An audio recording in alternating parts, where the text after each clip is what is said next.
Everyone. This meeting is now called to order. This is the Health, Aging, and Disability Committee meeting for Wednesday, May 22nd, 2024. I am the Chair, Councilmember Brigida Fields for the 5th District. At this time, I will call the roll for those members of the committee first. Councilwoman Maria Cabrera, Vice Chair. Councilwoman Yolanda McCoy. Councilmember Albert Mills. Present. Councilwoman Xanthia Oliver. Councilmember Vincent White. Present. Council President Trippy Congo. Here. Thank you. As a friendly reminder, only members of the committee should be making motions and seconding. So I will quickly go over the agenda. We're going to have a presentation from SIVAD Diagnostic Medical Group first, and then we'll have a presentation from Delaware Office of Marijuana. Can the individuals that will be speaking to the test strips please come forward and sit at the tip? No, SIVAD, I'm sorry. You're marijuana? Yeah. I'm sorry. No, that's okay. Hi. Hi. Sit here? Yes, sure, have a seat. Thank you. And please introduce yourself. My name is Joe Scrocco from Diagnostic Solutions Group in New York City, and we are partners with SIVAD out of Bear, Delaware. Thank you.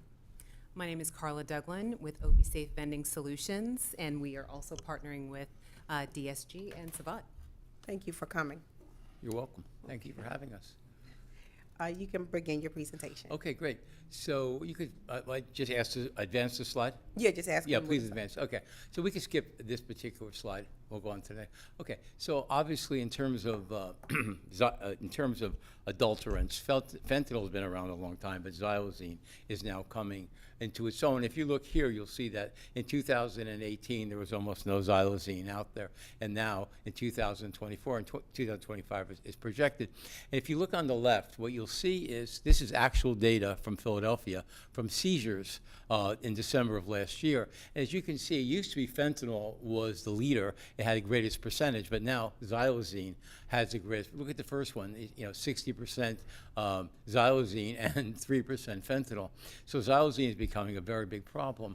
The biggest issue with it, of course, is that naloxone does not reverse it, so that's a problem. And also, you can develop a separate dependency for it because it's not an opioid. So now you have to deal with two dependencies. And the other issue is that people become, they go, besides those ulcers that you see, they go into like a trance for 6 to 7 hours. And if you look at the studies, especially in large cities like New York and LA and here, they pass out on the street and they get rolled. People take everything from them, and then they wake up 5, 6 hours later and they have nothing.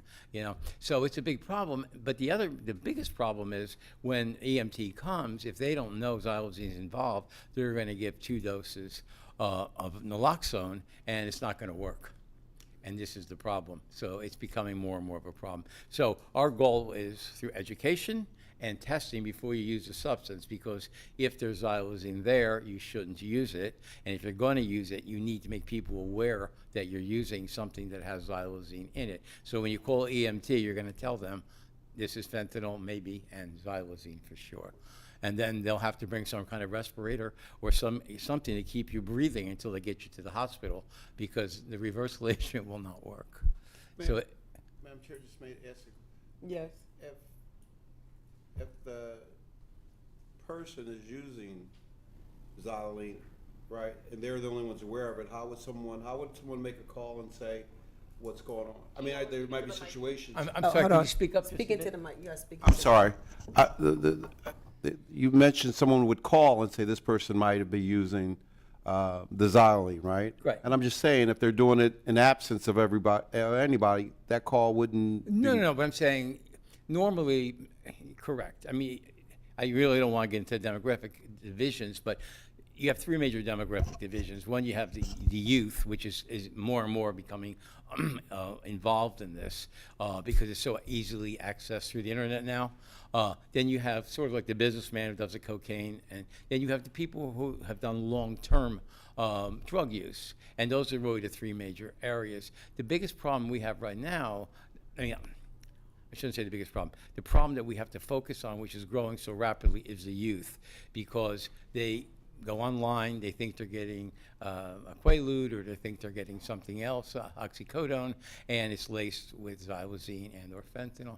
And if their body is naive, meaning that they've not been exposed to this before, what will happen is they're much more sensitive, just like anything, alcohol or anything, and a very tiny amount will kill them. So the issue is, most people, if you're in the middle group there, which is the businessman's group, you're doing it in a party or group of people, so you can tell somebody. The experienced drug users always do it in pairs. They're smart. They know that at any time they can OD, and they need someone there. And they'll try different doses too with each other. You do it, I'll wait, see what happens. It's the kids who, as you're right, who do it alone. They get this pill online. They put earbuds on, and then they sit down and or lie down in bed, and they listen to the music, and they don't wake up, and they have no one to tell. So And the point is that they don't know that they're taking xylazine. Correct. They don't know that Right, they're taking right, fentanyl. exactly. It's not something that you order, like you would order Adderall or you would order cocaine. It is something that is laced in another as an drug. adulterant in those things. Exactly. That's why education, the pyramid in our, and I've been in this business 30 years. The pyramid is education, education, education. Not for the people who've been doing it for 30 years and are still alive. It's for the kids and for the business guys who don't know their cocaine could be laced. Correct. But the kids especially, education, and then test before you take. Because now naloxone is okay, but you have to already OD. So why don't we prevent the OD? That would be a really good idea by testing and education. Okay, thank you. Can the two gentlemen introduce yourselves, please? Sure, thank you. Lenzie Davis, the CEO of SIVAD Diagnostic Group. Thank you. God's ambassador to the streets, the Reverend Ty Johnson, founding director, Church Take a Corner, and founder of the Faith-Based Partnership, Governor's Council Executive Order 33, past president, IMAC, and consultant to my friends. Thank you. Thank you, Madam Chair. So we can go ahead now. And so what are the benefits of a combination test? Now, I've been working in pharmaceuticals for 30 years, and we know if you could put 2 or 3 medications in one pill, people are more compliant and adherent. If they have to take different things, they don't do it as well. And the same thing here. If someone has to test with 2 different tests, the chances of somebody, especially if they're dying to take the drug, they're not going to do 2 tests. They're going to do 1 test or the other, and that doesn't do any good. Because if you found fentanyl and you don't know about the xylazine, or vice versa, you're in big trouble. So our goal was to put both of them together into 1 test. So within 3 minutes, you'll know both. You'll know fentanyl and you'll know xylazine without having to do 2 tests. And the other thing is timing. If you look, we're 3 minutes. Some of these tests, or the independent tests, are 5 minutes, and many people think you have to do one after the other. So it could be 10 minutes. No one's going to do that.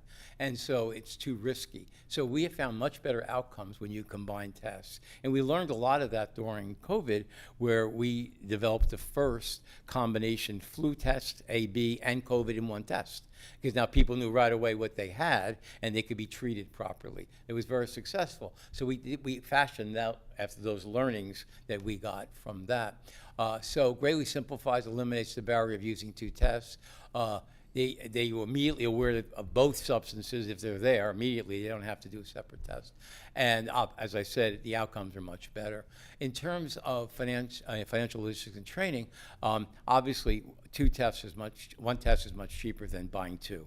So that's certainly a good idea. In terms of inventory and the rest, we're coming from a logistics background. The last thing you want to do is have 2 SKUs that you have to manage. So if you can have 1 test, it's so much easier. And then training. Why train on 2 tests? Because you have to do them slightly differently when you can train on 1 test. So that's why the outcomes are also better, because the training is once. And you learn, and you're getting both out of it at the same time. Okay, next, please. Okay, so again, as I said, 1 combination test is definitely greater than 2. It's a synergy going on there. Okay. Next, please. Okay, so one of the problems, and this is a little bit obscure to understand, but everybody here has done a COVID test, right? And when you get a line, you have COVID. Drug tests are the opposite. When you have no line, you have the drug. It's very confusing to people. So if you look on the one on top, which is the traditional way, it says no line means you're positive. Well, people get confused all the time with that. So our test is different. We have what we call safety lines. So you need 3 safety lines. You need the control line, you need a safety line for fentanyl, and a safety line for xylazine. And just look for your safety lines. You're not worrying about the presence of the drug or anything. Is it safe or is it not safe? And so the safety lines has worked wonders for us in training. Just tell them, look for 3 lines. That's it. You don't have to worry about line absent. It's not there. It's not like COVID. It's the opposite. Too complicated. 3 lines, you're done. Training is very, very easy. Next, please. Okay, so one of the things that we did, if you notice on the left, you'll see XX and FF on the test itself. And with that, we have a patent. You're not allowed to print on the sensitive test itself. It ruins the test. But we developed a patented process where we could actually print the XX and the FF on the test strip. It's called a nitrocellulose strip. And therefore, you know exactly which line. If those weren't there, you'd be confused. Which line means what? Mm-hmm. But by printing right on it, it's right there and easy to understand. And so that's what, so it eliminates interpretation errors and also eliminates the need for external reference guides. You don't have to put it up against some other guide to find out what's going on. It's right there. Okay? Next, please. Okay, so this is unfortunate. I know there's no sound here, and it's okay. So we have a really interesting iPortal. My company has a large IT group. We do a lot of work with Pfizer people like that. And so we brought all that technology to here. So that barcode there can do whatever you want it to do. It could be an information barcode. It could give resources, training, analytics. The important thing is if you look on top, you'll see AI and location. So we have built-in location. So let's say somebody picks up the pouch in Wilmington and goes to Rehoboth to use it. When you ask where the resources are, it knows you're in Rehoboth, even though you got it in Wilmington. And so it'll give you all the local resources in Wilmington or in Rehoboth, wherever you currently are. And so, and if you go out of state, it'll tell you you're out of state, and maybe the resources are not available free to you. If you're a citizen of Delaware, you may not be able to use the ones in Maryland or Pennsylvania. So all the rules are built in. So if you look at the next slide, next please, on top it says, I can just give you the script, it's a parent saying, I need naloxone immediately. And then the agent, the virtual agent, comes on and says, I see you are in Wilmington, Delaware, and I know where your location is. These are the 2 closest to you. The top one is the commercial one, and the lower one is the county-run. And then it tells you the distance, whether it's open and the rest. And you could ask it for phone numbers. You could ask it to dial the number. You could say, give me a map. So next, please. And it'll give you a map. It'll do whatever you want to do. I mean, you could do, and we can set up for other resources, needle exchange programs, psychological counseling, even the van. I know you have vans that move around. You'll keep track of where the van is and tell people exactly where it is tomorrow or today, whatever. You give us a schedule, and it's all built into the AI component. But it's the AI combined with the geolocation that makes it work.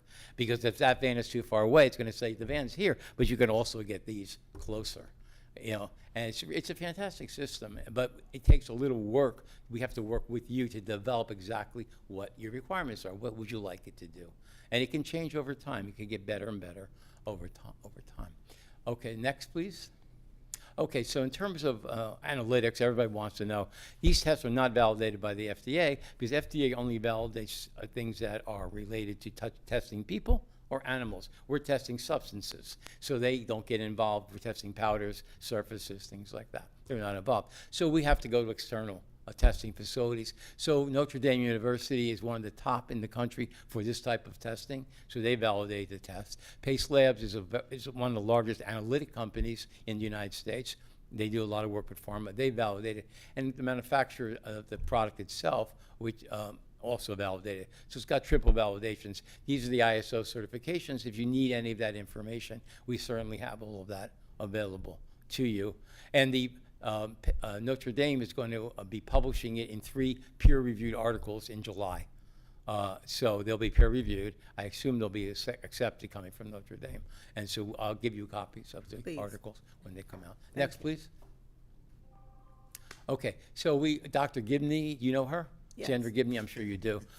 Well, you know, when you have a state government as big, you know, you never know who knows whom. Yeah, so we've worked with her. She's given them out. And she gave us a very, very good endorsement here. And the next one is, next, please, is from Lieutenant Governor Bethany Long. And she also has been giving them out and working very closely with the community. And she gave us a very nice endorsement also. Next, please. So now Carla comes in. Hello. So we had talked about distribution programs for Delaware, and the test strips are wonderful, and it's a question of how often and where the test strips are given out. My company provides harm reduction vending machines, both standing and wall-mounted vending machines. Yes. Hold for a moment, please. Yes. I'd like to recognize Councilwoman Maria Cabrera. Absolutely. So both standing and wall-mounted vending machines that are specific for distribution of harm reduction tools. So our vending machines will vend both naloxone, test strips, latex drink covers if you need them, benzodiazepine strips, and it's a wonderful partnership with the test strip program because people can, depending on where they're put, people can vend the naloxone, they can vend the test strips wherever they are, 24/7. 24/7, exactly. And we provide maintenance, support, and restocking for all our vending machines. And you have short-term programs too for like events. If you want to have if there's a concert going on, an outdoor concert, there's a 2 or 3 day program where you can rent the machines for 2 or 3 days fully stocked. So there's lots of options. Correct. We had talked about the possibility of creating a vending machine program for public spaces, schools, colleges, prison reentry programs. So I had seen where there are some prisons who are putting naloxone in the waiting areas when people are leaving or being released from prison, because it's possible that people, when they're released from prison, immediately go to find very some, likely, yeah. very likely to find some drugs, and therefore they would be able to walk out of prison with naloxone, with test strips, to be able to keep as safe as As possible. part of their discharge, they should be trained. You know, you haven't gotten it, hopefully, in prison for a while, so you're opioid naive, and you're much more sensitive now than you were 3 years ago or when you came in, and therefore you could die from a very little amount. So that should be part of the training. But we have training programs, and we could help out with any of that stuff. I'm a neurophysiologist by training, so I certainly have the background to help out. And Dr. Gibney's fantastic. I mean, she knows her stuff, so we can work together on that. And next slide. Next I'm sorry. slide. That's fine. Next slide. And this is just showing that for concerts, events, special events, it's certainly available. We're piloting in a few large cities in New Jersey right now. Correct. We're working with Jersey City and a few of the other largest cities to try test in public spaces, and we're looking for optimal positioning, where should they be located, things like that. And we also, right now, we're only doing it in cities where we actually have a physical person that's on the payroll who can actually go there and check it out, because there's nothing better than observation. You know, you can get all the data you want, but you don't know why something happened. You don't know why no one's using it, or you don't know why there's a huge load in the morning, or whatever. But someone standing there can say, well, it's in the wrong place, or whatever. And the other thing that we have to look at is the issue of safeguards. Her program has significant safeguards to prevent people from just standing there and taking all the naloxone out. Correct. And that's really important because, as you know, there are nefarious characters out there that would take and sell it. It's $42 for 2 doses. So, I mean, people would make a fortune just emptying out the machines. So there's all type of safeguards built in to prevent that from happening. And the other thing that's great about it, too, is because they are online all the time, we get the analytics data, and we'll give you a portal where you can find out where the demand is and with the ratios of test versus naloxone or whatever, so you can make the right decisions on budgeting and whatever else you have to do for the next quarter or the next fiscal year, however you look at it. So, because I'm from a data background, I mean, obviously, the more data we can collect, the better we can, because every city's different, every location is different, and one size does not fit all. We've learned that for sure. Next, please. Okay, so this is just a demonstration of where you could put the wall-mounted unit. It's very nice. And the thing about the wall-mounted unit that I love is that it has a large LCD panel on it. So you could put messaging, training, you could sell advertising. I mean, you could do whatever you want. And it could be changed remotely. So we're doing this now. We're doing a test with a company that owns 100 small nightclubs around the country, and they're putting these into the restrooms now. And we'll get you test data back and see how well it's going. I think it'll do well though. Yeah, and they love the advertising because they're going to actually get advertising revenue from the panel. Okay, next please. Thank you. That's the easiest one to go over. That's the most easiest one. Before we go any further, I would like to recognize Councilwoman Yolanda McCoy and Councilwoman Letitia Bracy. They're online. Thank you. Thank you. Thank you. So I'm going to open it up for questions. Are there any questions from members of council? Got any questions? I'll just say that I've seen the test kits. I know that we're doing a better job of handing them out at events and just really educating the public about how you could have this on hand and educate folks. I was catching on the way here, listening to how people just don't know what's even in the drugs that they're using. No idea. Exactly. No idea. You know, it's such a travesty Well, what's happening with this right now. One of the things, after being in pharma for 30 years, I'll tell you, one of the things that I've learned is, back years ago, if you wanted to get drugs, you'd have to go to a seedy part of town and get them. Now you can get them anywhere. But what's happening, just like fake IDs, the Chinese are selling the same equipment that they're selling to Pfizer to the drug guys, whether they're in China or whether they're in Latin America, it doesn't matter. And their pills look better. I mean, I can't tell the difference. look I've been in this identical. business for 30 years. So you won't know if it's a fake Adderall, because a real one would never have fentanyl in it, obviously coming from a pharma company. The problem is I can't tell the difference. If I can't tell the difference after 30 years, the kid will never know the difference. And that's why they drop dead like flies, because they think it's a regular Adderall, mom takes them once in a while or whatever, and that's it. The education is key for this. Well, it's not just kids, it's. No, I understand, but the education is key. Are the markings identical as well? You know how the pills They will are, have a number? absolutely. So let me ask you this, in terms of budget and what you're currently doing, what more can we do to educate folks to really drive this message home? I know there's a lot happening, but what more can we do? Is it funding? Is it getting more partners? How can we help you help the community and help Well, others? I'm sorry, Lenzie, go ahead. Okay, no problem. One of the things that we've been working with Pastor Ty on, how we can work with the city council. We have programs, as Joe said, that we can present to you guys on how we can help you get the message out. As we were working with the lieutenant governor early on when we started passing out our test strips. Now we understand that, different, parts of different agencies are buying these test strips, but they're buying the test strips that only test for one, product. And what we've been trying to get across to the city of Wilmington is that, what we're selling and what we're offering is less cost, but it's going to be more effective. And the goal initially when we did a press release with the lieutenant governor back in, I don't know, July or something like that. It was July of last year, Yeah. 4th of July weekend. Yeah, that this is what we were going to do, this is where we're going. There was supposed to be a push to really work with us to help educate, you guys, the city council people, the mayor, senators, on this is what's, our product is going to help and prevent a lot of death.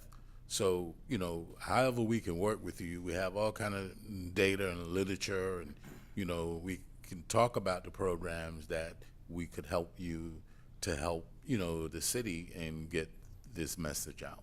Thank you. And the two areas I think are most important from my experience is in school education. and PSAs, local PSAs. I mean, they work very, very effectively.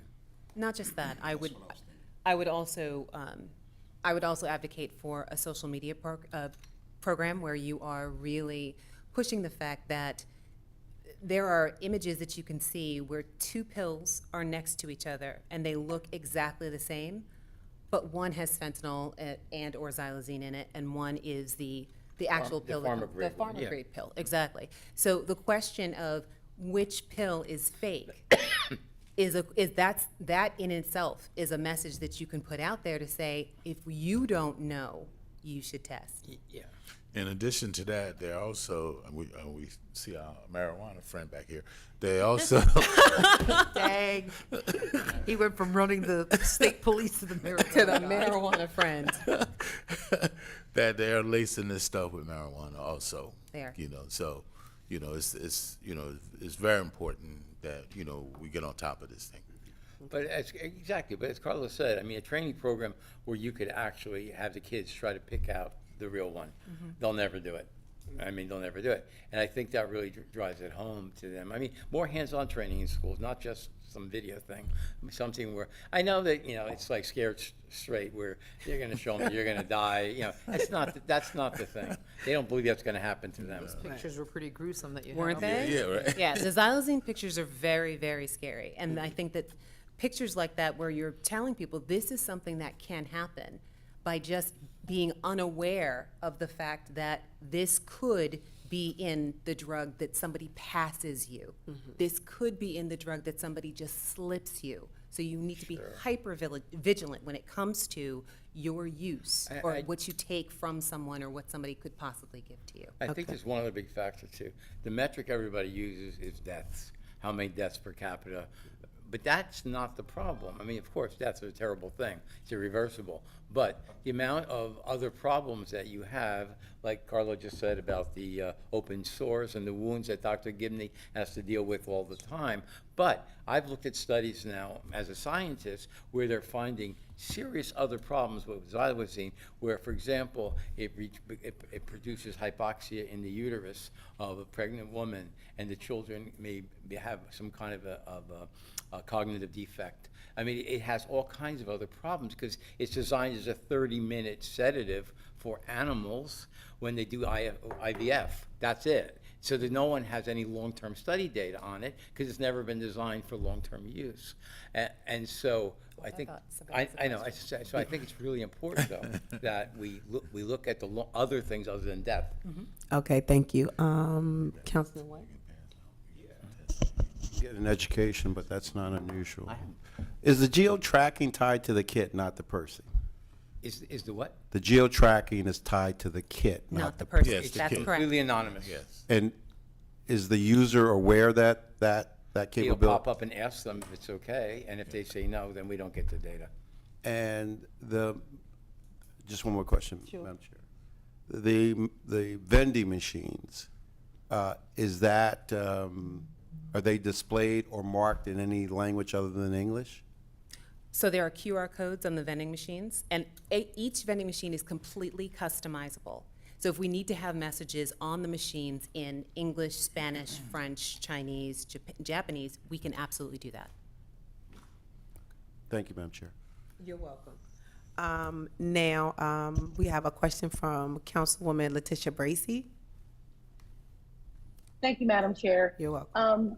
Thank you for the presentation. I just wanted to ask, do you have any materials or educational materials that you can send us that we would be able to share, even if it's shareable social media posts that we would be able to post?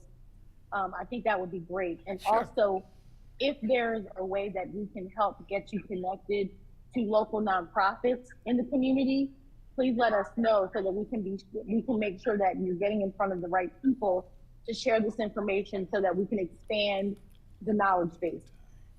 That's all I have, Madam Chair. Yeah, that's great. Thank you. Thank you. Yeah. So if I might. Good Yes, you evening, may. everyone. Good evening, Councilwoman Cabral. Good to see you. Commissioner, good to see you. Always a pleasure. I'm going to just bring this plane down to about 3,000 feet because I understand that, and I'm learning, and I'm constantly learning, but from where I sit, you asked a pivotal question. How does city council get involved? How do we further promote this, and how do we build healthier, stronger communities? And that's where I'm at, and that's what I see. First of all, I thank you all for seeing us today. These folks have a phenomenal, phenomenal tool for us to use. For the first time, the opioid crisis is going in the other direction, and we are the first state. Now, this gives us a tool to put and to place and to position you, our leaders, at the forefront of this fight, meaning it strengthens your relationship with schools. When you come in and you say, and you make a game out of it with the young folks, they now begin to trust more where they didn't trust or wouldn't trust before. If I can trust you, I can love you. Mean I can love myself because you're bringing me the information to sustain my life. That one little strip might take. Now, I would mobilize and utilize every resource I had. Channel 22's right there. Then I would come up with the creative PSAs, and I would put them pictures up and let people, because when I see what xylazine does to folks, it scares me. When I look at the pictures about Kensington, it just like breaks my heart. Right. And you all have the capability and the resources to do that and turn that around real quick. You can partner also with Channel 28, which is our other community vehicle that we can get out. We can also partner with DEL. So we hit them with the franchise of the mind and the thinking, which will ultimately change the behavior. But you all have to drive this, and I see you all as our champions. First, you need to get the strips, and it's real easy. It's not a whole lot of process where you have to spend 4 nights learning how to do this. You know what I mean?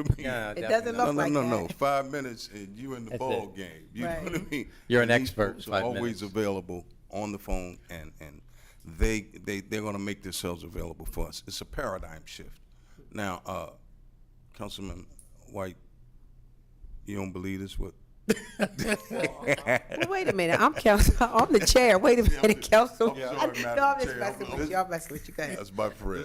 This is another round. I got a boss. Okay? I got a boss. Thank The you, boss Madam Chair. says. So I'm obedient, like you. Ask her, then she can ask me. Thank you, Madam Chair. I'm just messing. I love you all. Thank you for Councilman White, do you have a question? Very discernful on your part, Reverend Ty. My thoughts are all over the place, and I guess, and I appreciate the comments of my colleagues as well as the presentation. I guess this is something that I would be more likely to study and get a good assessment or in terms of how we deploy, if we deploy, where we deploy, and try to be a little bit more targeted and intentional to be able to plug and play this particular product. So I'm just listening and trying to comprehend Mr. Chair, the options. So I appreciate the comments of my colleagues as well as presenters.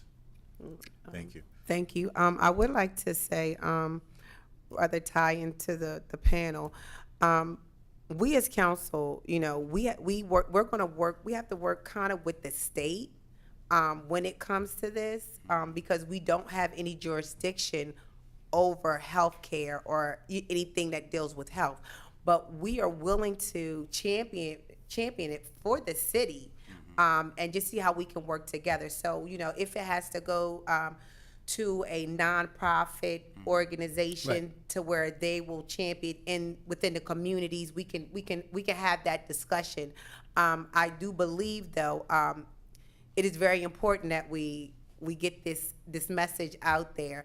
My next question is, I know it is Xylazine. Xylazine. It's okay. I have a list. It's so okay. work with It's me. okay. Xylazine. Xylazine. Okay, that word. What is the? What is the? Are there street names for that? No. Trank. Trank. There's. Oh, Trank? our street names, Trank or Trank. zombie drug. I'm sorry. I saw- Oh, yeah, okay. I thought you okay, said okay. treatment. Yeah, street names. Yes. Right. Okay. They call it trank and zombie because you pass out for You 3 pass or 4 out. hours. Okay, And people will roll you and take everything from you. okay, all right. Is this the same one where you could be standing and you don't fall, but you're like out of it? Right. Well, Well, there's two that do that. This does it, and ketamine does that too. yeah. Okay. Ketamine, you could be standing fine, and 2 seconds later you're on the ground, and they call it a K-hole. You fall into a K-hole, and sometimes you come out of it, and sometimes you don't. It's terrible. Is that all, Vice Chair? Okay. Are there any questions from anyone in the public out there in the audience? Do we have anyone online that may have a question?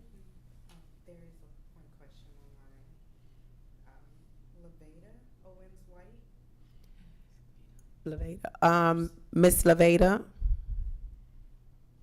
you have the floor. Yes, thank you, Madam Chair. I wanted to know what else beside the fentanyl and test strips was in the vending machines. Thank you for the question. So in our vending machines, our programs are customizable. So we can add whatever the community needs in the actual machine. So our main products that are vended are harm reduction products like naloxone, so the spray plungers for naloxone or Narcan, the benzodiazepine test strips, which allow you to test your drink for drugs, the fentanyl xylazine test strips that SIVAD has, and then we also have latex drink covers. So if you have a drink or you're at a party and you need to cover your drink so that nobody's inadvertently or purposefully slips a drug into your drink, you have those latex drink covers as well. But we also have partnered with communities to do a little bit more. So we can do a customized kit for, say, homeless that has it's like a hygiene kit. We do feminine hygiene kits. So it depends on the community that we're in, and we can offer whatever it is that the community needs in the actual vending machines. Okay. I mean, for example, you also have been asked by Jersey City if they could put the COVID tests in during COVID season. Correct. In one, yes, the answer of course is yes. So if you find something you really need, then we could dedicate a 1 or 2 bins Yep. for that. 1 or 2 rows for it. Okay, I just have one more question. So, what zip codes in the city of Wilmington have you actually, where did Dr. Gibney and I have Lieutenant to ask Governor, them. I can get Yeah, the we're what not zip sure. codes they were Yeah, in? we're not sure. You're not sure? No, initially, they were passing them. From what we understood, they was passing them out in all the zip codes in the Wilmington area. Well, they're using the van, her van, so I think they're pretty much all over the place with the van. Yeah, I kind of thought she moved around because Dr. Gibney was working when we was on the COVID piece, so she hit basically all of the zip codes. I remember doing a piece down at Brown Burton Winchester Park. Okay. And it was at 19802. And then I remember being over in your district at the, was Helen Chamber Park, right there. So I remember those 2 events. I was there for that. All right. Well, thank you so much. If there's no more questions, I'd like to thank you all for coming and doing your presentation. You have really educated us on what's going on out there, and I've heard the word trank. That's why I was like, is there another word? And they were telling me about it. You know, I'm from West Center City, so you know everything comes through people that's on the street, because I'm out there with my constituents, right? And a lot of people know that. So they mention certain things, and I'm like, I have no clue what you're talking about. Right. Or they might say, it's the one that eats your legs up. I'm like, what is that? That's the one. So, you know, so by having you here, you've educated me to whereas I can just have a conversation with certain people when they see me out, like, you need to be careful. And I will say this, we all have those family members. Some of us, we all have those family members that want to be outside. I just say Yeah, outside. yeah, you know? Well said. Well said. So, you know, you just want to, you want to school them too. Yes. So again, I really appreciate that. We're definitely going to further this conversation.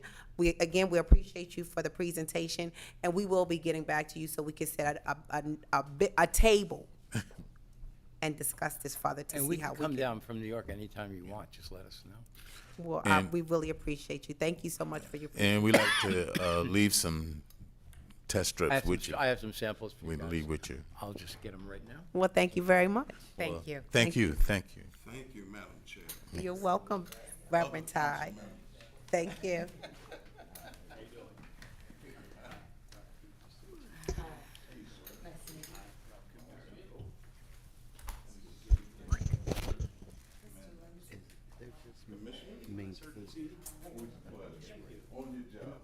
Thank you so much. Thank you.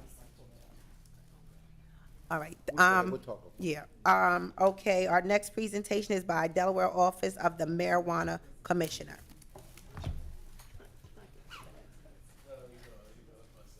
Shall we call you Commissioner, Colonel, Czar? Just Coop is probably the Coop, okay. safest. Thank you. Thank you. Yes, Madam Chair, members of City Council, it's great to be here with you today. Thanks for the opportunity to talk to you about the work of the Marijuana Commissioner and our office. If you can go to the next slide. So what I've shared with you our entire presentation. It takes more time than we have together today, but at least that way you have the information. If you have any questions, if you want to meet again, any follow-up, anything like that, please reach out. We're happy to come back. We can do a part one and part two. There we go. All right. For today, what we're going to focus on is just a little background on what HB 2 did. That is the Marijuana Control Act. And then also share with you a little bit about licenses and timeline. And then last, to just update you on some of the legislation that we have in the current legislative session at the General Assembly. So if you could go to the next slide, ma'am. We'll kind of jump a little bit, but just, yeah, a quick background. So right now there are 24 states in the United States that have legalized recreational use of marijuana, adult use, age 21 and above. The history of marijuana for medicinal purposes goes back 5,000 years. It's documented that in China it was being used then for medicinal purposes. The United States started to regulate marijuana in 1937. Those of us that are familiar with there was a movie that came out in 1936 that actually probably impacted that belief.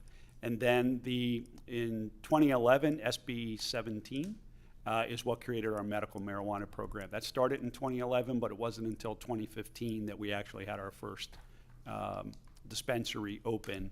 And there was a lot of different things going on then. The federal government had not agreed to it yet. But in 2012, Colorado and Washington were the first two states to legalize adult use recreational marijuana.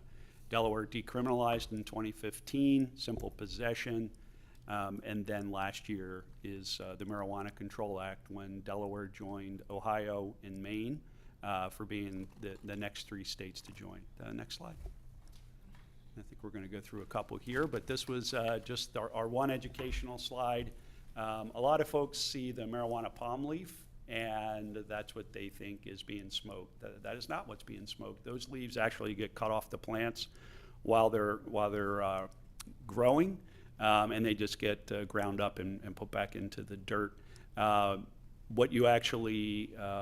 folks actually smoke is the flower, the bud, and that is the plant that you see off to the side, and those small leaves that are around the flower. And when they get dried, they look like the middle picture, which is the bud. That's the smokable flower. Okay. Next, thank you. So HB 1 is what legalized marijuana use, and this was last April. And HB 1 and HB 2 both became law without the governor's signature. Governor Carney opposed the legalization of marijuana, still does. However, since it was legalized and part of the Marijuana Control Act, he appointed me to serve as the Marijuana Commissioner to enact the Marijuana Control Act. But HB 1 legalized it for age 21 and over, so they can possess it, purchase it. Transport means they can have it in their car. They can't smoke it in their car or consume it in their car, and they cannot consume it in public. A lot of folks bring it up to me that they smell people smoking it, walking on the street. They see people. That is technically illegal, but we know for law enforcement it's very hard to enforce when it's been legalized. So it puts them in a bad spot. But that is where we are. as a society, as a state. Delaware, you cannot grow your own. There are a lot of states that have legalized it that do allow folks to do home grow, allow them to have a couple plants at home. Delaware does not. Personal quantity for adult use recreational is 1 ounce of, in the law it says leaf marijuana, but it's really that flower bud. They can possess up to 1 ounce of that, or 12 grams of a concentrate, which would be, it's extract, so it's an oil that's derived from the plant. If we think of like corn oil, olive oil, things like that, they're oils that naturally occur in a plant, and through different processes, it's extracted and it's used, but it still has the intoxicating delta-9 THC in it. And then the other would be other products, and that's what's listed there. And the next slide, please. HB2 is what created my office, and that is the Marijuana Control Act. That was effective August 1st. Even though it became law in April, it's not effective until it was published in the Register by the Comptroller General once the funds were approved. It created my office. It authorized us to issue 125 business licenses that we'll talk about. Excuse me. Directed us to establish the rules and regs, which were just posted at the Office of the Registrar, and we're accepting public comment right now. It empowered the Division of Alcohol, Tobacco Enforcement, known as DATE, to enforce our rules and regs. And for the first time in Delaware, it established a sales tax. So there is a 15% sales tax on marijuana products in the adult use market. It created the implementation timeline as well. There's 2 committees, one commission that were created, and that is the Delaware Marijuana Control Act Oversight Committee that can make recommendations to the commissioner, to the governor, and to the members of General Assembly. We have an appeals commission, just like the Alcohol Beverage Control Commissioner does, so if I make a decision, folks can appeal it to them before Superior Court. It created 34 positions. The Office of the Marijuana Commissioner is only 5 positions, but there were 29 other state positions that were created. And just to put things in perspective, those 34 positions, the operations, the offices, the state is expending just under $5 million a year to cover those. Eventually, once the industry is up and running, the market, that revenue will then pay for those positions. So we're not there yet, but that's where we're headed. The Marijuana Regulation Fund is where all the monies that come in from the marijuana industry will go, and that's administered by the state treasurer. And then each month, 7% of the tax revenues that are collected will go into a fund called the Justice Reinvestment Fund, and that's going to be managed by the Criminal Justice Council, and they'll be issuing grants and contract services related to specific things that are listed in the code that they can use those for. But the idea is to reinvest in the communities. Next slide, please. Our timeline for implementation. Right now, our regulations, as I said, are posted for feedback. That'll close on June 3rd, depending on what kind of feedback we are receiving. If we make any substantive changes to the regs, we would have to repost them again, which would put us until September to complete. But if everything goes smoothly, our completion date would be July 11th. September 1st is when we start accepting licenses, all licenses, applications. November 1st, we have to start to issue licenses, first being 60 cultivation. December 1st is we start to issue 30 manufacturing licenses. And then in March, we have to have issued 30 retail and 5 testing facility licenses. Next slide, please. The license types. So under each category, there are several other categories. So under cultivation, there's 60, but 20 of those are what referred to as open licenses. That means it's openly competitive. Folks from around the country can apply for those licenses. Social equity is, and I'll explain it on the slide after this, but that is a select group to qualify for. So there's a breakdown of social equity licenses in each of these categories. And the square footage that's listed there for cultivation, that talks about what they refer to as the grow canopy. So that's the actual flowering plants. Retail is our retail stores. So 15 are open, 15 are social equity. In manufacturing, there's 30, and that breaks out into 10 for open, 10 for social equity, and then it also introduces the micro business there, and that is a small operation, so they'll have less than 10 employees, and things like that. So it's meant to be almost like a small business. Testing labs are licensed by the state, but they perform all the testing for the quality control of the product. So for a total of 125 licenses, and 47 of them will target our social equity program. Next, please. Application fees, the non-refundable application fee is $5,000 to apply. Social equity gets a discount, that's $1,000, and micro business also gets a discount, which is $3,000. Excuse me, anyone that does receive a license, a 2-year license is $10,000, unless it's a cultivation license, which is then based on the square footage of their grow, you can see there. Social equity also get a discount on licenses. It's only 40%, so it's $4,000. Modeled after the adult alcohol beverage control commissioner, if someone wants to be open on Sundays, they have to pay $500 for that license. And just like the alcohol, they cannot sell on Thanksgiving, Easter, or Christmas. That was also let me ask you a question. Yes, ma'am, Social please. equity. Yes. Next slide, please. It's coming. Okay, it's coming. Yeah. Oh, okay. No, that's perfect. Perfect timing, ma'am. So social equity license program. This was created by the legislators specifically to target folks that were directly impacted by past marijuana-related convictions. So they were arrested for during prohibition, so to speak, for a marijuana-related crime, or they lived in an area that was disproportionately impacted by the enforcement of the marijuana laws. So where we see significant arrests, that would be a disproportionately impacted area. So those licenses are reserved for people that would qualify, reduced fees, and again, some of the funds are supposed to go back into the community. And then next slide, please. Next slide, when you're ready.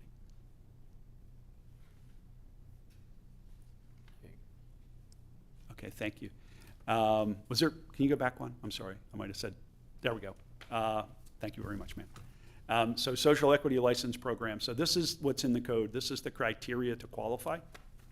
So the first qualification is that they lived 5 of the past 15 years in a disproportionately impacted area. That is a map that we're currently working on with the Department of Technology and Information and also Delgis for the data. And we hope to be releasing that by the end of next week, so that folks will be able to go online and see if they'll be able to qualify for that license by where they lived or live. Criteria 2 is the individual was convicted of a marijuana-related offense under Delaware law, and this can be up to a tier 3 quantity, which is 11 pounds of marijuana. So that is a large amount. So they could qualify up to that amount. And then criteria 3 is that you had a parent, a legal guardian, a child, a spouse, or a dependent who was convicted of the marijuana crime. Next slide. No, thank you. Yes, sir. Oh, Yes, go ahead. yes, sir. So on this criteria, if someone made their living distributing marijuana, Yes. that would be a criteria for them. If they were arrested and convicted. Oh, I understand. So if they never got caught, it's not going to qualify for this license, if that makes sense. No other question at this time. Okay. Yes, It sir. doesn't, but it does. Sorry? It doesn't, but it does. Yes, ma'am. Somebody was arguing this point with me today. No, no, no, they wouldn't be allowed. I said, no, yes, yes, yes, they would. Yes, they would. Yes, as long as they were convicted. It has to be a conviction. So if they were.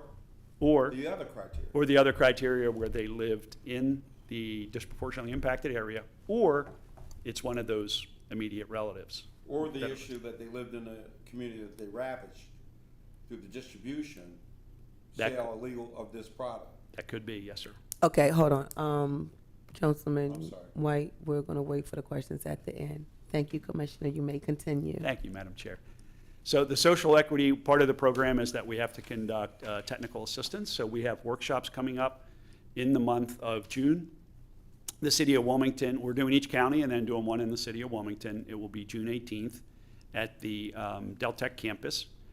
All of these will begin at 4 o'clock, and the first hour is networking. from 5 to, they start at 3 o'clock to 4 for networking. At 4 o'clock, we start the presentations, and then we're following that by a panel discussion. But folks can register online at our website. There is a registration there to attend, but it is for folks that would be interested in a social equity license. Okay, and I think at this time we can jump down to the legislative considerations. So we'll have to go through quite a few slides here. What number is that? I'll flag you when we get there.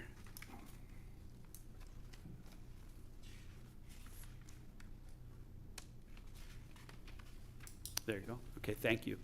So there was several pieces of legislation that either were introduced or we're working on with the legislators. The first was HB 334 that just passed the Senate yesterday. It heads to the governor's office for signature. And that is a legislative technical fix bill. They refer to it as a cleanup bill. And one of the things we wanted to iron out, so to speak, and that was on the license process. Initially, when it was put into the law, it was put in as a competitive scoring process. But what other states have seen, because the number of applicants oftentimes is significantly higher than the number of licenses available. For instance, in Maryland, they just held applications for 120 social equity licenses, and they had 1,200 applicants. So because of that, the competitive scoring models, most of the states that tried to do that were getting sued by the folks that didn't get a license. So they went to what's referred to as a lottery. So using literally a lottery machine, but having a minimum qualifications for applicants. If they successfully make it there, if we have more applicants than licenses available, we would go to a lottery to pick the final selected applicants. And then those applicants would complete the more in-depth application process for a conditional license, and then ultimately they would get an active license when they secured their facility and they're operational. And some of the benefits of that is that what we didn't want, and the original code actually had it this way, if someone is applying for a license, we didn't want them to have to go out and secure a facility, put down a down payment on a lease, go to cities or counties or towns and go through zoning and tying up those resources just to find out that they're not going to have a license. So the idea in this is that someone gets selected on minimum requirements, and then they go out and they take that conditional license, they come to the city, and they make sure they can get the zoning and all those kind of things. So that's what that was one of the main things of our cleanup bill. Another thing was in reference to social equity and micro business requirements. Initially, the bill said that you had to be a Delaware resident. What we found out is a lot of states that had that were being challenged under federal law, and that's the Dormant Commerce Clause, which basically says, as a state, we cannot limit interstate commerce. However, marijuana is still illegal federally, so there really isn't interstate commerce, but the federal courts have ruled on this different ways. So what we recommended was we took out the residency requirement, but we kept in the code that the harm has to be because of Delaware law. So it has to be you were convicted of a Delaware marijuana law, or you lived in a disproportionately impacted area in the state of Delaware, is what the focus is on. Other legislation that we're working on is HB 408. This is a conversion license bill. Was just heard in committee yesterday, and we're still waiting for the final vote. But a conversion license is taking our medical marijuana program and giving them a pathway into the adult use recreational by paying a fee, a much larger license fee. The proposed bill, they will pay $100,000 for their license instead of the $10,000 that the new licensees will pay. But the advantage is they won't have to go through that process. And the reason we think it's important, for several reasons, it would allow us to get the adult use recreational market open sooner. If we go with a conversion license process, we could hopefully be operational by April of 2025. One of the basis for the law was that if you have a legal, regulated marijuana industry with tested products, cleaner, safer products, not safe products, I mean, it's a drug. The idea is that the illegal market would be impacted. So to to make that a reality is we need to get open.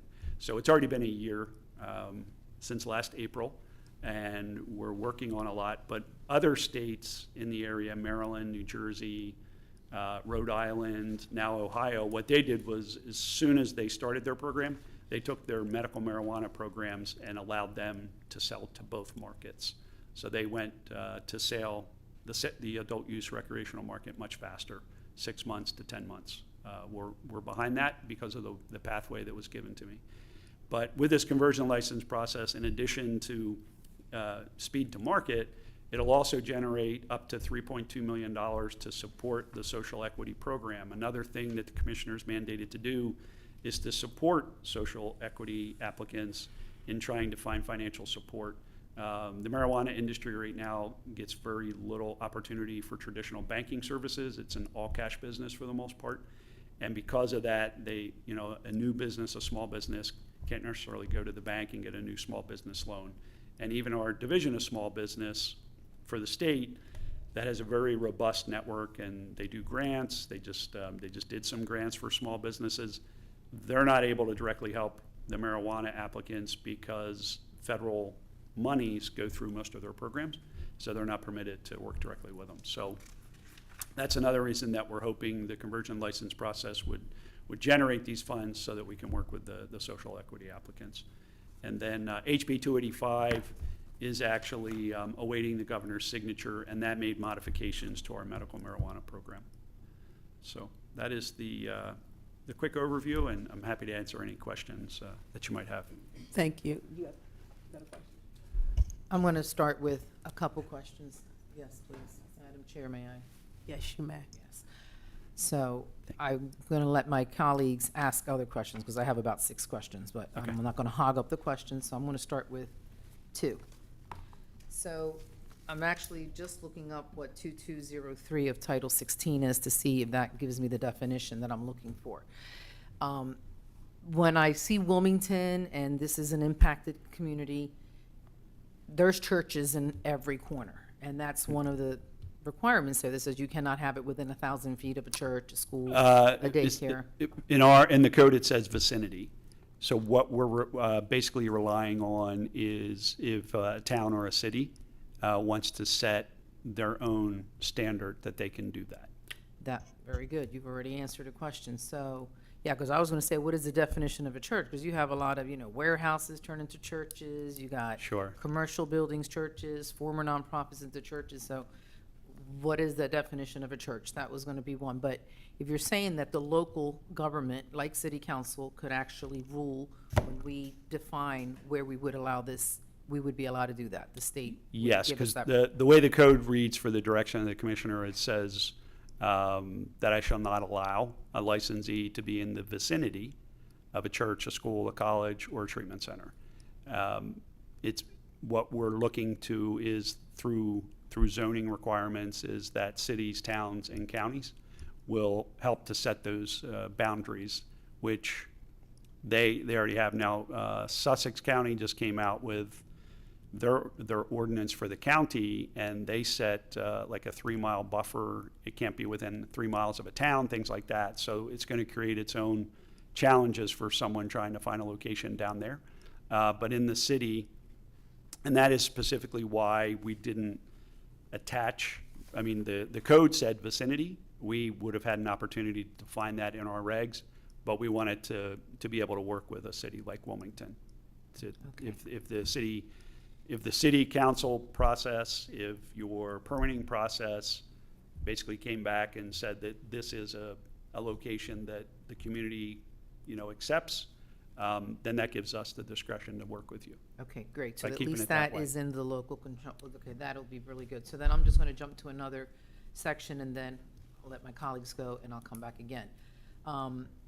When I looked at the lottery system versus the competitive system, and I'm understanding the explanation that you gave, how this may not have worked in other areas, but at the same time, I guess that gives me pause in the sense that when you see the different reasons where people could qualify, it just seems like if you just throw everybody's name into a lottery, So, minimum, they would just have to have the minimum requirements to be in that lottery and then go into the deeper? Well, yes, ma'am.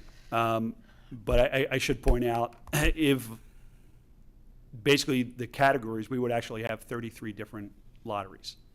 Because each time someone applies, they're going to have to tell us what county they want to be considered for.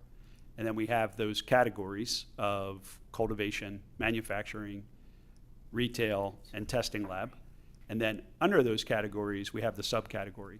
So if someone was applying for a cultivation license in Newcastle County as a social equity applicant under 2,500 square feet of cultivation area, if they were the only, excuse me, if they were the only license application for that, there would be no lottery. If we receive multiple applications for that, then we will have a lottery to pick who advances. Excuse me for 1 minute. Yes, ma'am. WITN, can you please take down the presentation? Thank you. And Kendra, can you give him a bottle of water, please? Thank you. Thank you. Okay, and then along those lines, if there's going to be a lottery, and you're saying the minimal requirements, but that business plan is part of it. Yes. This is a question from a constituent, then why should people have to go into this detailed business plan just to be able to enter into the lottery? I mean, I think they should have a business plan because it shows that they know what they're doing and they should be able to compete, but like how detailed does that have to be? Because I was reading the requirement and it's pretty deep. Yes, the purpose of having to do certain criteria is to ensure that, yes, the person does have a vision, that they're interested in being an owner, and it's not just they're trying to win a lottery and then sell the ticket, so to speak. Okay. So the idea is to justify that, yes, they do have a vision. Now, there will be opportunities for folks that are completing these business plans, to reach out to experts in the field. This is what happens in other states. They can reach out to a consultant if they're not familiar with how to do this that can assist them. Our social equity applicants, post-selection, we probably will run workshops for them to ensure that they have opportunities to get guidance as well. Because we're looking at them as basically a small business, startups. So we want to make sure we give them support. Thank you. Thank you. That's it for now, Madam Chair. No, ma'am. No questions at this time. Any council members online? Okay. President Congo. Thank you, Madam Chair. Are there any licenses that are going to be set aside specifically for Black and brown applicants? No, sir. There is nothing in the code that refers to race as far as social equity goes, other than that it is a goal to, have a diverse applicant pool. Okay, thank you. Yes, sir. Okay, I have a couple of questions. Okay. So the cultivation, you said it's 60. An open cultivation license, you have 20. So that's 20 people that don't live or not from the state of Delaware, right? Not necessarily, but Okay. it is open to anyone. Oh, it's open to anyone. Someone from Delaware can still apply for it. Okay. And there's not a cut on people from out of state. So, like, say if I'm thinking, just my thought process, right? If we're going to keep it in the state of Delaware, right? I'm thinking maybe 15 from Delaware, 5 from out of state, because they're making money. They're coming here to make money, right, off of our residents. So I'm at that. That was just my thought process. Yeah, and that was many of the members of the General Assembly had that same view, but the federal law prevents us from making a business just Delaware under these circumstances. Okay. I should point out though, ma'am, even if they're from out of state, they do have to establish the business in Delaware because products cannot be moved across the state lines. It's still illegal federally. So any of the products that are sold in Delaware have to be grown in Delaware, then manufactured in Delaware, and sold in Delaware. So the products cannot legally cross state lines. Okay, the next, it's probably like a two-part question. So, social equity cultivation, now you're saying that, well, no, wait a minute. I think the taxes that come, like you said, 7% goes to, 7% each month from the tax revenue will go to the Justice Reinvestment Fund. The Justice Reinvestment Fund will be overseen by the Criminal Justice Council. You may be familiar with working with them before. Oftentimes they do different types of grants. A lot of times it's federal grants that go out to the communities to help with different things. Could be usually safety related, crime related, or other initiatives. So they will oversee that fund, and they will create grant opportunities for towns, cities, and counties. okay, this is the follow-up question. So who's making sure that those grants are getting put back into those areas that really need the safety, the money from the grants, so it can benefit those communities that drugs have affected, right?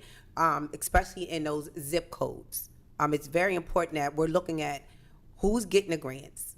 And I know that you're saying, it could be, we can't say black or white. But I do want you to understand that minorities are no longer just black individuals. Minorities are women. It's just a mix, right? Yes. And I know that you said you can't do that, but So I'll answer the first question. You said who's going to ensure that these grants go out to the folks that deserve it, the folks that need it, where the city, the county, the state needs this. So the Criminal Justice Council, their administrative team, so their full-time team, they manage the grants, they manage the process. But the Criminal Justice Council is made up of a large number of people, and that's who determines, whether a grant should be created for something or how they're going to be dispersed and things like that. So that's the oversight that already exists for the Criminal Justice Council. okay. I would definitely like to possibly just see what that looks like, and Yes, it will take a little while because until the adult use recreational market is open, until we start bringing in revenue, there's no money in the Okay. Justice Well, Reinvestment then Fund maybe I'll at the get a time. chance to sit on the board then. So it'll be a little bit. Yes, ma'am. You have time. Maybe I have time to sit You on do that have board. time, but I would recommend touching base with anyone that you know on the Criminal Justice Council and start to ask that question. All right. Thank you. Yes, ma'am. Hold on. No, somebody else. Good. So this one goes with what you just asked. Well, Go ahead. I don't know if the irony is lost on anyone other than me. We just had a presentation on minimized harmful effects of drugs through testing. And now council is being given a presentation on legalizing drugs for the consumption in our communities. And I just think it's just very ironic. But since I know I got to ask a question, else I'll get pulled off. The licensing, are they transferable, and if so, under what terms? They can be, yes. They can be sold, they can be transferred, and there's a process. Someone would have to apply if they already own a license, right? So you have to establish the license first before you could transfer it. And the social equity licensing, where the 51%, as the Madam President said, Yes. if that license is transferred, is it transferred with the same condition at the state level? Is that a requirement? Yes and no. Within the first 3 years, they could only sell that license to another social equity eligible applicant.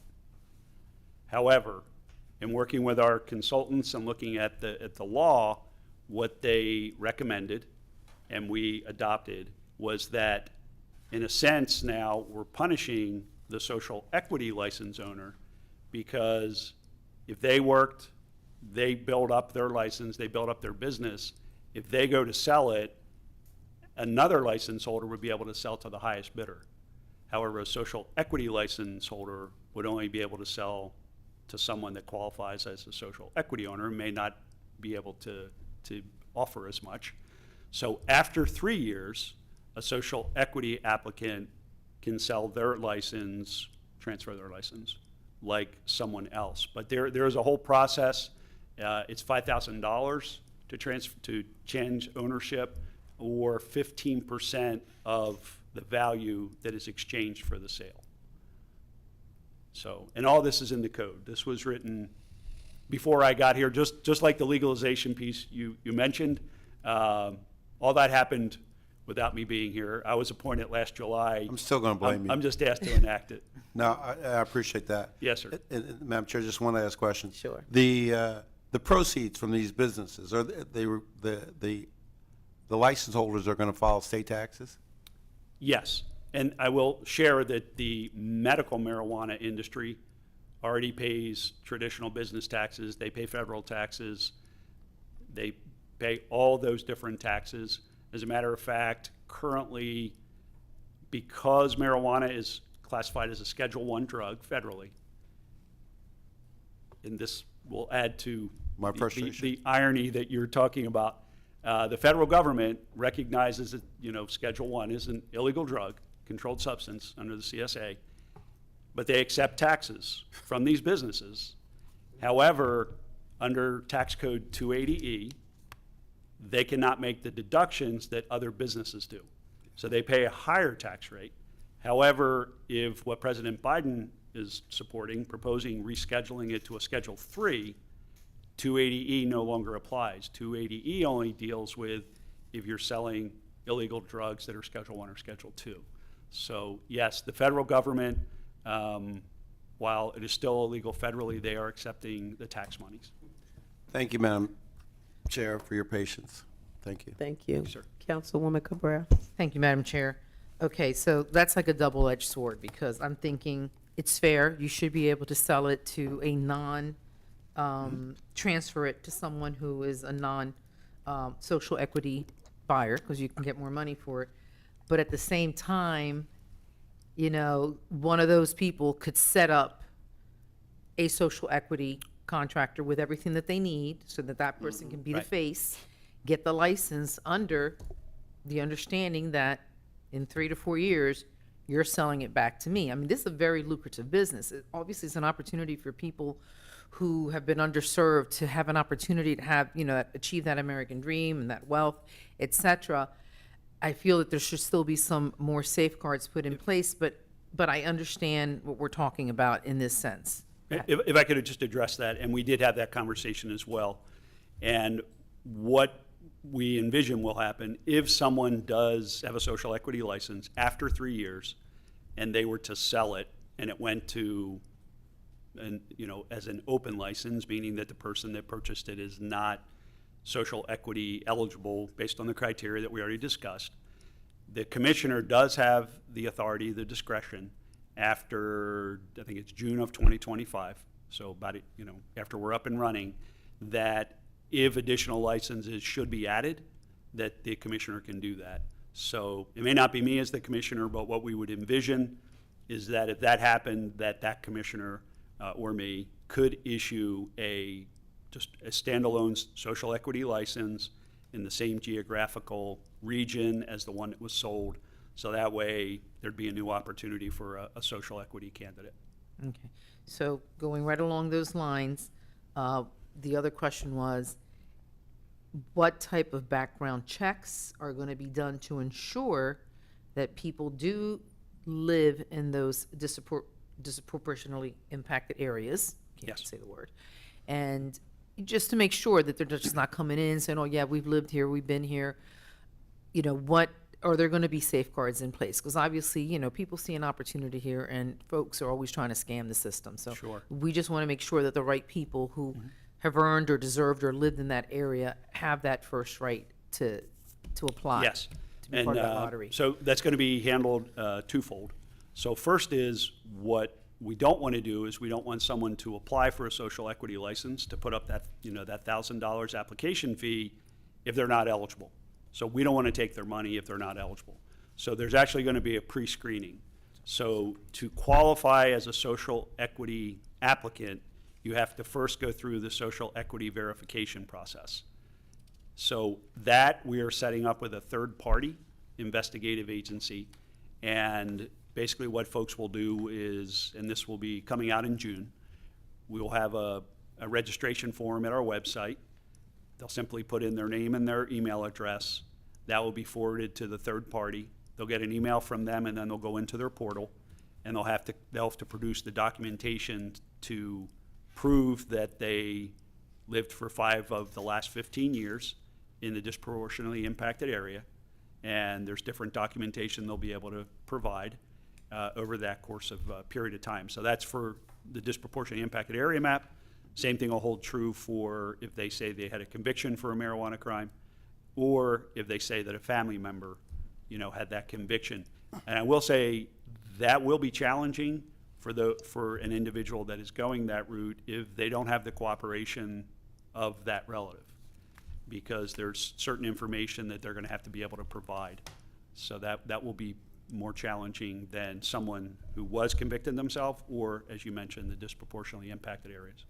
Well, thank you. I have one last thing. So, one of the things that came up was that maybe that only the social equity people should be the ones going into the lottery versus everyone else should have to go through the regimented process. That was just something that somebody sent me. They said, suggest that. But I think what you have in place seems to be fair, and the fact that you're giving jurisdictions like Wilmington the opportunity to determine, what zones we can do this in, kind of alleviate some of the concerns that we've been asked. So thank you for the Yes, presentation. ma'am. And just to follow up with that as well, it's in the code that the commissioner shall not issue a license unless the licensee has met the requirements of the city or the town or county jurisdiction. So if someone is applying one part of the background in addition to the other things that we'll be validating when they get to the final stages of the license, they're going to have to produce confirmation from the city or the town or the jurisdiction where they're going to be establishing their business. Thank you, Commissioner. Thank you. Now, do we have anyone online? Council President Congo has a. Okay, President Congo. Yes, thank you, Madam Chair. When we say disproportionately affected by marijuana, can you explain what that means, please? Yes, sir. Disproportionately impacted areas. So it was defined in the code as those areas that had significantly higher numbers of arrests for marijuana-related crimes, subsequently convictions and confinement.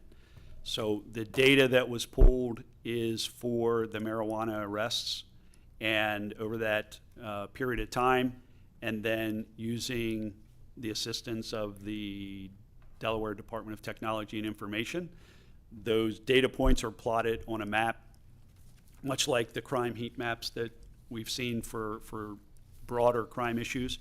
And from that, the areas are then broken down by census block tracts. The code said that we should use census tracts instead of just zip codes or other things. So they're broken down by census block tracts. And the preliminary map that I've seen, the areas of Wilmington that are recognized are probably consistent with what law enforcement and the community has seen as far as the areas that were impacted with arrests. Are you able to identify what those areas of Wilmington are? I can't tell you at this time at this meeting just because I don't have that information with us. So the map has been created. We're hoping to release it next week. And it'll be released online, and it's an interactive map where you could move your cursor over one of the shaded areas. It will tell you, if you're looking for an address that way, or you'll be able to key in your address, and it'll tell you whether or not it's in a disproportionately impacted area. All right, thank you. Just one more follow-up, Madam Chair. No. Thank you so much. For people who do live in those impacted areas but can't afford the application fee, how much is that application fee again? The application fee is $1,000, and Okay. to apply as a social equity applicant, you have to be a 51% owner of the business. So Okay. someone can have 49% support from someone that's not a social equity applicant. If that made sense, sir. Okay, so it's 1,000. Okay. All right, thank you. Yes, sir. Good question, Mr. President. Thank you. I just have one more question, and this was from Yes, ma'am. my council colleague. Is this only for U.S. citizens? Can U.S. citizens only apply for this?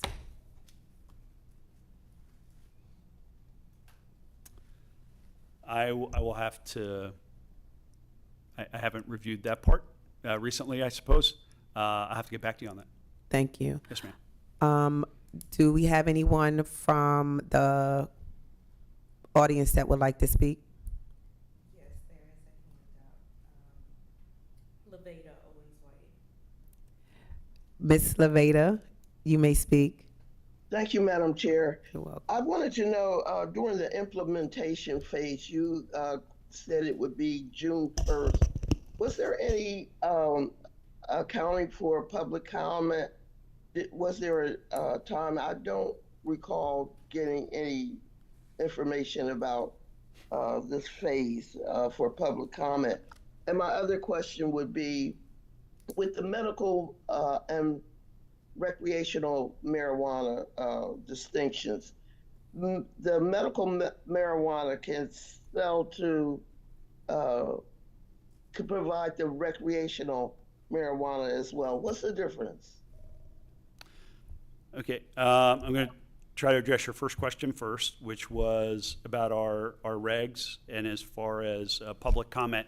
So yes, we did something different to try to get even more public awareness, and that is we posted the regs informally at our website, and we accepted informal comments, and that was from February 14th till the end of March. And since we've posted May 1st, we've worked with the media. We've put it out to the media through media releases, our social media. We've notified it.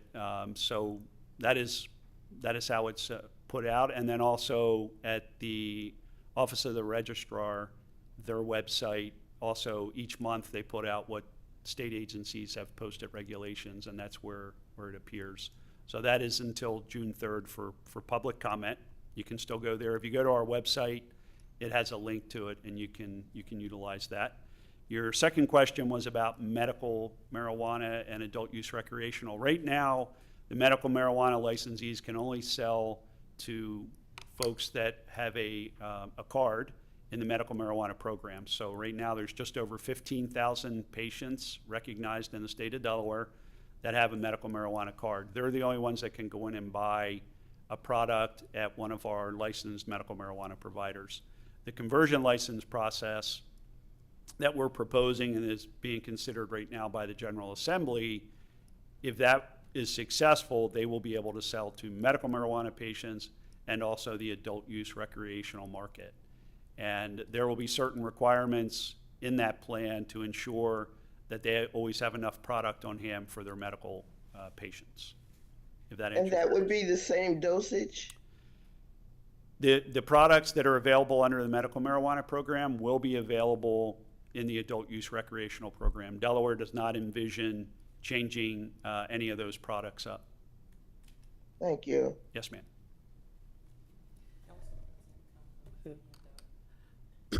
Council President. Yes, thank you, Madam Chair. Last question.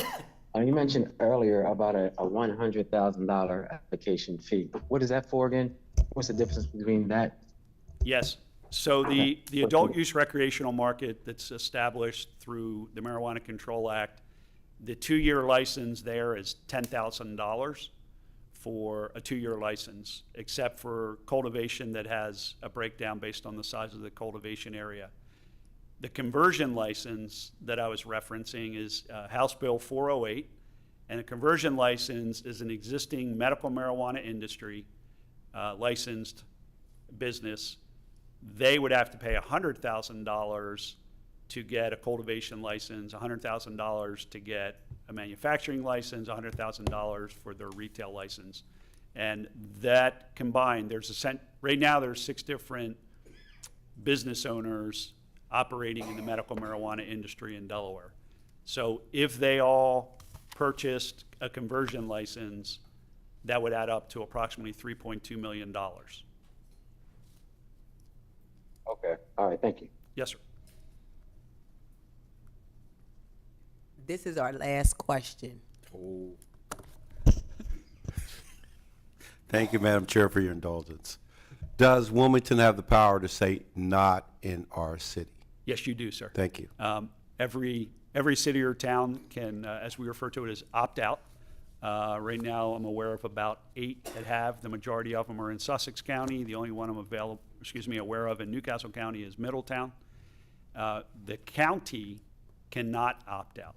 They can only issue ordinances to control zoning and things like that. Thank you. Yes, sir.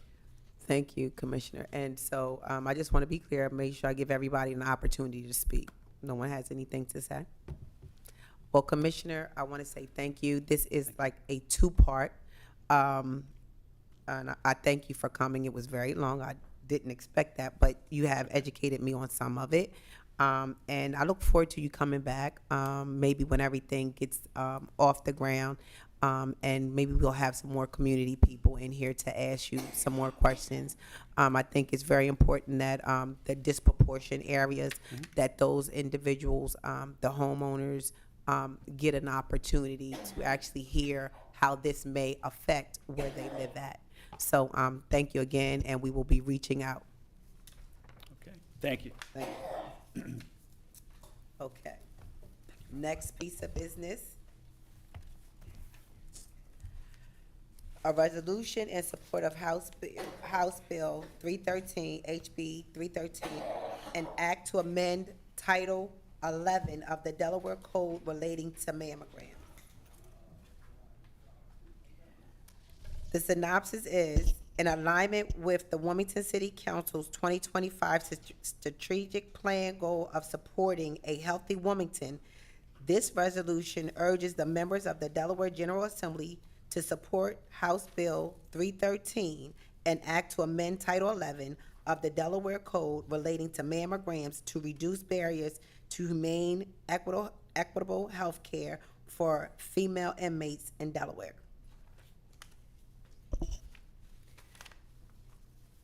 Can I get a motion? Motion. So moved. Thank you. Second piece of business, a resolution in support of House Substitute 1 for House Bill 302, an act to amend Title 18 of the Delaware Code relating to prostate cancer screening. In alignment with the Wilmington City Council's 2025 strategic plan goal of supporting a healthy Wilmington, this resolution urges the members of the Delaware General Assembly to support House Bill 313, an act to amend Title 11 of the Delaware Code relating to mammograms to reduce barriers. Next one. Wait a minute, did I read that? Prostate. Oh, shucks, I'm sorry. That's okay. My apologies. This resolution expresses favor for the House Substitute 1 for House Bill 302, an act to amend Title 18 of the Delaware Code relating to prostate cancer screening, which would require health insurance providers to include prostate cancer screenings among its covered preventative health services for males identified as being at risk of developing prostate cancer by the American Cancer Society screening recommendations. Oh. We don't want to. Okay. So these two resolutions will be on the June 6th. Yes, Council President. Yes, I'd like to be added as a co-sponsor on both, please. Thank you. I'd like to be added as well, Madam Chair. Thank you. Yes, Madam Chair, I'd like to be added also on both. Okay. Thank you so much. At this point, our agenda has been completed, and we would like to thank everyone for attending, for watching. Ms. Levita, thank you for asking some very good questions. We really appreciate the public chiming in here. So at this time, is there a motion to adjourn? So Motion. moved. Second, Madam Chair. It has been properly moved and second to adjourn. All those in favor signify by saying aye. Aye. None opposed. Motion carried. Thank you so much. Have a great weekend. Memorial Day weekend.